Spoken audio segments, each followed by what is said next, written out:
Would you like to 10x your productivity and stop feeling so overworked and overwhelmed? Welcome to the Extreme Productivity Podcast with New York Times bestselling author and Inc. 500 entrepreneur, Kevin Kruse.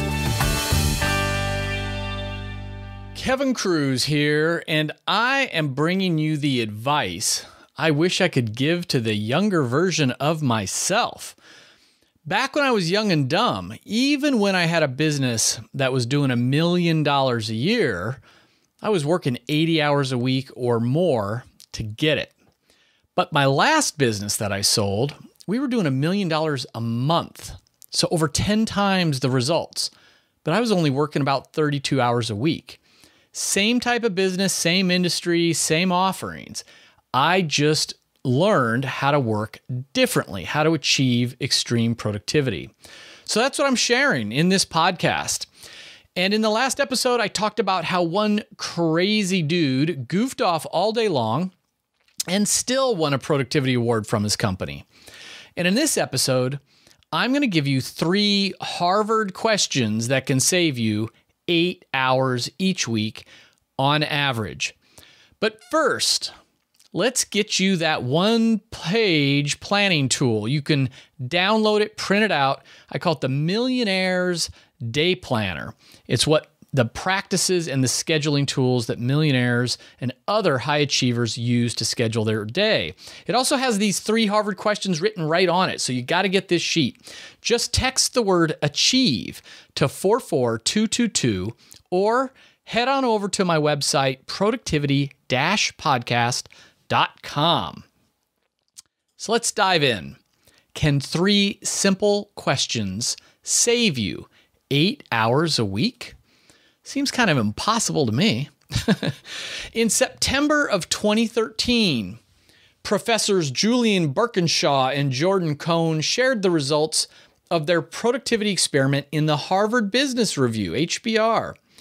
They found that 41% of knowledge workers' time is spent on discretionary activities that weren't very satisfying and could also be done by others. So once the workers were trained by Birkinshaw and Cohn to slow down and think about their activities in a new way, these workers achieved massive time gains. So what was the secret? What was the training? Basically, it was 3 questions. Birkinshaw and Cohn told everybody to stop and ask, what items can I drop from my list? What can I stop doing entirely? That's the drop it question. The second question was delegate. What items can I delegate to a subordinate? What can I outsource? And the third question was the redesign question. What do I need to continue doing, but can I do it in a new, more time-efficient way? The third question basically challenged the way something's always been done. Now, on average, the workers who were trained to ask these 3 questions saved 6 hours of desk work and 2 hours of meeting time each week. Those 3 questions will give you the insights you need to know which tasks are of low value and can be targeted to drop, delegate, or redesign. Now, what if you're a small business person or a freelancer? I mean, maybe it's not quite the same as these knowledge workers who are working in a large organization. You don't have a staff necessarily to delegate it to. But you might be surprised that if you use the word delegate loosely, you might have some options. See, we're living in the Uber world. Uber, I'm talking about that, on-demand car service. And this whole trend of on-demand mobile services, ODMS. And, Uber started, basically the founders are being sort of like kind of envious of the rich and famous with their chauffeurs. So, now the idea was like, well, it'd be great to just have a chauffeur on demand to drive you home, especially after a night of partying or something. I mean, that was really what the original Uber app was about. But on-demand services is now a whole category. It's spreading to all kinds of sectors. So, if you're spending too much time on grocery shopping, you can't drop it, but can you delegate it? Services like Instacart or Peapod will do your shopping for you and bring your groceries. Maybe you need someone to do some internet research or update some social media platforms, make reservations for a restaurant, cancel your cable provider. Visit Time Saver, and Saver's SVR. If you need a handyman to work on your house, fix a broken door, try TaskRabbit.com. There's all these online on-demand services, or really it's, at your fingertips. It's mobile. These are all mobile apps that you can get. From general freelancers to miscellaneous chores, you can get help for almost any task and probably for less money than you think. Now, I remember when the 4-Hour Workweek came out, that book from Tim Ferriss. Outsourcing was kind of a novelty, and he sort of popularized this concept of using virtual assistants, in India or the Philippines. And for a while, I think it was kind of wonky. A lot of the services that were mentioned in his first book, they're not even around any longer. And, there were some language barriers and other things. But I think, and I was skeptical. I had some failed experiments early on with that. But we've come a long way. With Wi-Fi and mobile on-demand access and Skype and email, there's project management tools like Asana and Slack. Working with remote team members has become no big deal. I just now remembered I once walked into a digital, marketing agency in New York City, in Manhattan. This is a few years back for a meeting. And as I walked through their, sea of cubicles, on everybody's desktop computer was an open video window. And I could see some other person on the other side of that window. They weren't talking to people. Like, in these windows were just other workers. And later I asked about it, and they said, oh, well, we've got a sister office in Venezuela. And so we're all on a buddy system. And, it's like having someone on the other side of the cubicle wall. We've got this real person, a colleague who happens to be in Venezuela, that is working just through this window on our desktop. And it really keeps this constant connection to our other office in another part of the world. And I thought that was brilliant. How do you manage remote workers? We'll just pop open a window and talk to them, I guess.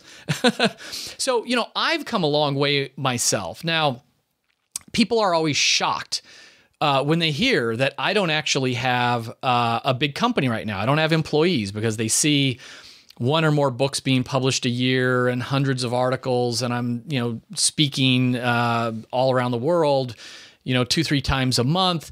I've got online learning programs. I'm, an investor. I'm doing all these kinds of things. I don't have a company in the traditional sense. I used to have a lot of employees, and, I remember having hundreds of employees in a downline, and it stinks, to be honest. No offense to my former employees. It's just, I don't want my life to be about managing people and their issues. So today I live outside of Philadelphia, and I use virtual for all kinds of things. When I need a book cover designed, I've used Clarissa, and she lives in Singapore, and I have no idea what she looks like. We've only communicated via email. I've used Balaji in India for years, him and his team, to do all kinds of research and marketing research for me, on and off for years. I used to use MailChimp for my email management. I now use Infusionsoft, but I got stuck. And so to get my technical questions and templates set up, I use Serena. And when I first contacted her, I think she was living and working out of Ireland. Then she was in Thailand. I don't really know where she is right now. Camille is one of my book editors who I found on Fiverr. I can't remember where she lives and works. I think Portland. Matt and Chris are the guys that handle my website, all my website maintenance. Vanya gives me many hours every week doing digital marketing. I just hired Edgar in the Philippines to handle some more routine stuff for me. And, this extends to my personal life. I want to outsource or delegate everything that I don't enjoy doing myself, and I don't enjoy doing outside stuff. So, Jorge does my lawn and landscaping. Scott plows my driveway when it snows. All my home maintenance and construction stuff goes to Mike's crew. All my bookkeeping goes to Vicky. So how can you apply it? Hopefully you're really seeing how you can apply this now. Everything on your quote unquote to-do list, everything that you're doing on a routine basis. You just need to ask, can I just drop this thing and stop it? If you can't drop it, then can I delegate it? How can this thing get done? Not how can I do it? What can you stop doing yourself cheaply, by hiring someone to do it for you? If you have to do it yourself, how can I redesign it? Take the time to pause and say, all right, is there a faster way to do this thing? Can I get 80% of the results, but do it in only 20% of the traditional time? This builds off our last episode. So, look at your calendar and just ask yourself these questions. How valuable is this task to me or to my company? What would happen if I just dropped it? Question 2, am I the only person who can do this task? Who else inside or outside the company could do it? Question 3, how can the same outcome be achieved, but with a faster process? How can I get the task done if I only had half the time? All right, these DDR questions, drop, delegate, redesign, are printed right on that Millionaire Day Planner. So if you want it, go to productivity-podcast.com or text the word achieve to the number 44222. And make sure you've subscribed to this podcast in iTunes or Stitcher so you don't miss the next episode, because I'm going to share 4 simple ways to maximize your energy and focus. Until next week, remember, master your minutes to master your life.